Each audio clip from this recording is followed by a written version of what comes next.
Nicolas Orange, auteur de Carré au combo.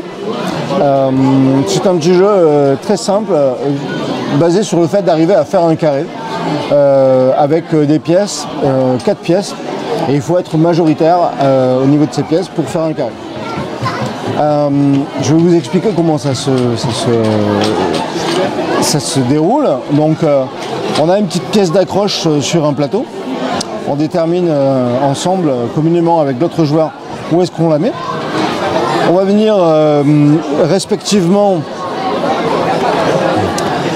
placer une des 3 pièces que l'on a sur son petit chevalet. Les pièces du coup sont recto verso.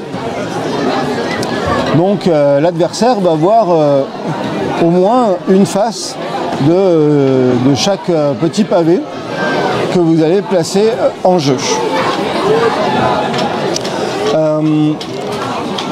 À moi de jouer, je dois placer une pièce qui est au contact des autres pièces sur le plateau. Et je vais placer cette première pièce. Mon adversaire va placer une pièce à proximité, toujours en contact. Et dès qu'on va avoir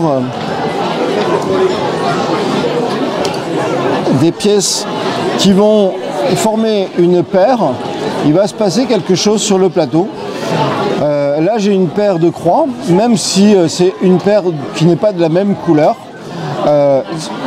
Le jeu fonctionne comme ça. Je vais choisir une de mes croix et je vais l'envoyer soit sur sa ligne, soit sur sa colonne pour se décrocher du bloc. Donc ça va être un des 3 mouvements phares de ce jeu, le mouvement de la croix qui va se décrocher de sa paire. Admettons que je fasse ceci, donc du coup c'est au joueur marron de jouer. Le joueur marron va choisir entre ces 2 faces, il va dire « Oh bah tiens, je vais jouer le cercle pour pouvoir faire une paire de cercles ». À ce moment-là, une paire de cercles, ça a un effet de combinaison aussi. Dès que j'ai une paire de cercles, je choisis un des 2 cercles. Comme auparavant, j'avais choisi une des 2 croix. Je choisis un des 2 cercles et je le retourne. Donc là, je suis le joueur marron, je suis censé connaître l'autre face de mon carreau. J'ai peut-être plus intérêt à retourner la pièce adverse. Et du coup, hop, je sais que le pavé est un double cercle et la partie va continuer. La partie continue jusqu'à ce qu'il y ait un carré qui se forme avec des signes identiques.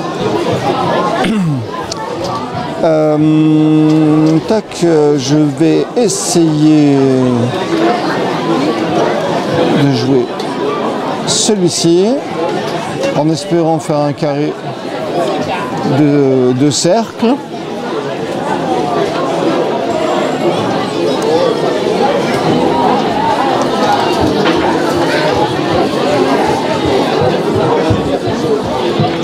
Du coup, il va essayer de me bloquer.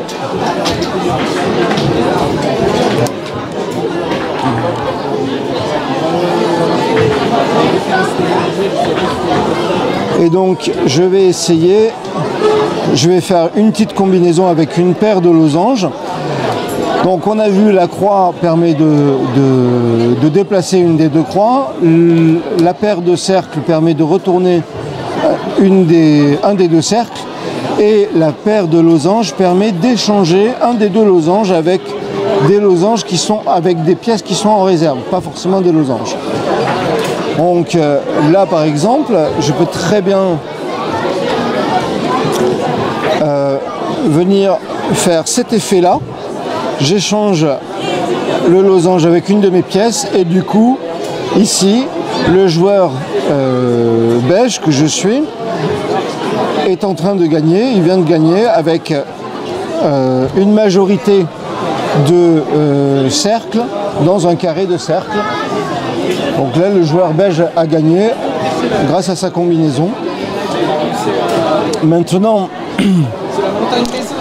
si c'était le joueur marron qui avait formé le carré, il aurait pu à ce moment-là retourner tous les carrés faisant partie tous les pavés faisant partie du carré, et à ce moment-là le carré aurait disparu puisque le jeu est prévu pour faire disparaître le carré quand les pièces sont retournées. Donc on peut être minoritaire dans un carré et à ce moment-là relancer le jeu, renouveler le jeu, etc. en le relançant.